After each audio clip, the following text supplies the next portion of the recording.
The Kerala Story 2 ಬಿಡುಗಡೆಗೆ Kerala high court ಮಧ್ಯಂತರ ತಡೆ. ಅರ್ಜಿದಾರರು ವ್ಯಕ್ತಪಡಿಸಿದ ಆತಂಕ ಬಹುಶಃ ನಿಜವಾಗಿರಬಹುದು ಎಂದ ನ್ಯಾಯಾಲಯ. The Kerala Story 2 Goes beyond. ಚಿತ್ರದ ನಿರ್ಮಾಪಕರು ನ್ಯಾಯಾಲಯದ ಆದೇಶ ಹೊರಬೀಳುವವರೆಗೆ ಚಿತ್ರವನ್ನು ಬಿಡುಗಡೆ ಮಾಡಬಾರದು ಅಂತ ಕೇರಳ ಹೈಕೋರ್ಟ್ ಬುಧವಾರ ಸ್ಪಷ್ಟ ಸೂಚನೆ ನೀಡಿತು. ಚಿತ್ರದ ಬಿಡುಗಡೆಯನ್ನ ಪ್ರಶ್ನಿಸುವ ಅರ್ಜಿಗಳನ್ನು ಅಂತಿಮವಾಗಿ ಆಲಿಸಿ ತೀರ್ಮಾನ ಮಾಡೋವರೆಗೆ ತಾತ್ಕಾಲಿಕ ತಡೆ ಇರಬಹುದು ಅಂತ ನ್ಯಾಯಾಲಯ ತಿಳಿಸಿದೆ.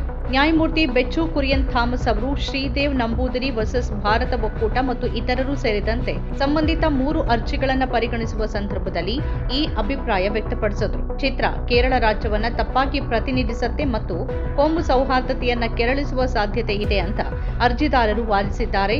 ಈ ಹಿನ್ನೆಲೆಯಲ್ಲಿ ಕೇಂದ್ರ ಚಲನಚಿತ್ರ ಪ್ರಮಾಣೀಕರಣ ಮಂಡಳಿ ಅಂದ್ರೆ ಸಿಬಿಎಫ್ಸಿ ನೀಡಿದ ಪ್ರಮಾಣ ಪತ್ರವನ್ನು ರದ್ದುಗೊಳಿಸುವಂತೆ ಮನವಿ ಸಲ್ಲಿಸಲಾಗಿದೆ. ವಾದಗಳು ಮುಗಿಯುವವರೆಗೆ ಬಿಡುಗಡೆ ಬೇಡ.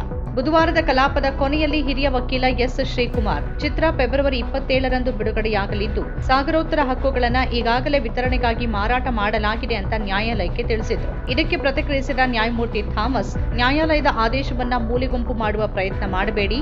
ಎಲ್ಲ ವಾದಗಳನ್ನು ಆಲಿಸಿ ತೀರ್ಮಾನ ಮಾಡೋವರೆಗೆ ಚಿತ್ರವನ್ನ ಬಿಡುಗಡೆ ಮಾಡಬಾರದು. ನೀವು ಹಕ್ಕುಗಳನ್ನು ಈಗಾಗಲೇ ನೀಡಿದ್ದೀರಿ ಅಂತ ನಾಳೆ ಹೇಳಬಾರದು. ನ್ಯಾಯಾಲಯ ನಿರ್ಧಾರ ಕೈಗೊಳ್ಳುವ ಮೊದಲು ಯಾವುದೇ ಹಕ್ಕುಗಳನ್ನು ಬಿಟ್ಟುಕೊಡಬಾರದು.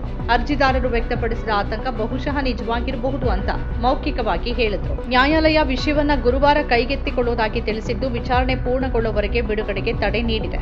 ವಿವಾದದ ಹಿನ್ನೆಲೆಯನ್ನ ನೋಡುವುದಾದ್ರೆ The Kerala Story 2 Goes Beyond ಚಿತ್ರ 2023ರಲ್ಲಿ ಬಿಡುಗಡೆಯಾಗಿ ಭಾರೀ ವಿವಾದಕ್ಕೆ ಗುರಿಯಾದ ದಿ ಕೇರಳ ಸ್ಟೋರಿ ಚಿತ್ರದ ಮುಂದುವರೆದ ಭಾಗವಾಗಿದೆ. ಮೊದಲ ಭಾಗದಲ್ಲಿ ಕೇರಳದಿಂದ ಮಹಿಳೆಯರನ್ನ ಐಸಿಸ್ ಸಂಘಟನೆಯಲ್ಲಿ ಸೇರಿಸುವ ವಿಷಯವನ್ನು ಚಿತ್ರಿಸಲಾಗಿದೆ ಅಂತ ಹೇಳಲಾಗಿತ್ತು.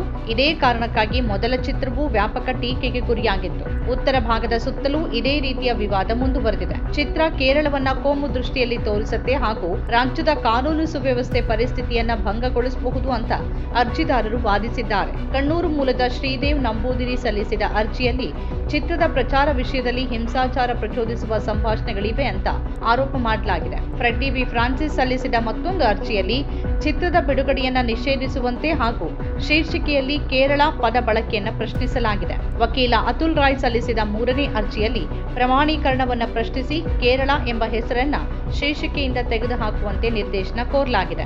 ಅರ್ಜಿದಾರರು 1952ರ ಸಿನಿಮಾಟೋಗ್ರಾಫ್ ಕಾಯ್ದೆಯ ಸೆಕ್ಷನ್ 5B ಅಡಿಯಲ್ಲಿ ಸಾರ್ವಜನಿಕ ಸುವ್ಯವಸ್ಥೆ, ಸಭ್ಯತೆ ಮತ್ತು ನೈತಿಕತೆಯ ಮೇಲೆ ಚಿತ್ರದ ಪರಿಣಾಮವನ್ನ ಸಮರ್ಪಕವಾಗಿ ಪರಿಶೀಲಿಸುವಲ್ಲಿ ಪ್ರಮಾಣೀಕರಣ ಮಂಡಳಿ ವಿಫಲವಾಗಿದೆ ಅಂತ ವಾದಿಸಿದ್ದಾರೆ. ಚಿತ್ರ ಕೇರಳದ ಜನರ ಘನತೆ ಮತ್ತು ಖ್ಯಾತಿಗೆ ಧಕ್ಕೆ ಉಂಟು ಮಾಡುತ್ತೆ ಅಂತಾನೂ ಅವರು ಹೇಳಿದ್ದಾರೆ.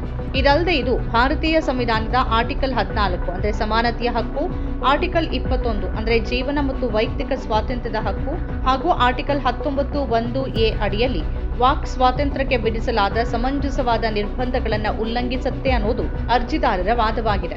ಚಿತ್ರ ವೀಕ್ಷಿಸುವೆ ಎಂದ ನ್ಯಾಯಾಲಯ ಮಂಗಳವಾರದ ವಿಚಾರಣೆಯಲ್ಲಿ ಚಿತ್ರವನ್ನ ನಿಜ ಘಟನೆಗಳಿಂದ ಪ್ರೇರಿತ ಅಂತ ಪ್ರಚಾರ ಮಾಡಲಾಗ್ತಿರೋದು ಹಾಗೂ ಶೀರ್ಷಿಕೆಯಲ್ಲಿ ರಾಜ್ಯದ ಹೆಸರನ್ನ ಪ್ರಮುಖವಾಗಿ ಬಳಸಿರೋದು ಗಮನಾರ್ಹ ಅಂತ ನ್ಯಾಯಾಲಯ ಅಭಿಪ್ರಾಯಪಟ್ಟಿತ್ತು. ಉತ್ತರ ಭಾಗದ ಕಥಾಹಂದರಕ್ಕೆ ಕೇರಳದೊಂದಿಗೆ ನೇರ ಸಂಬಂಧವಿಲ್ಲದಿದ್ದರೂ ಚಿತ್ರವನ್ನ ವೀಕ್ಷಿಸುವ ಇಚ್ಛೆಯನ್ನು ನ್ಯಾಯಾಲಯ ವ್ಯಕ್ತಪಡಿಸಿತ್ತು.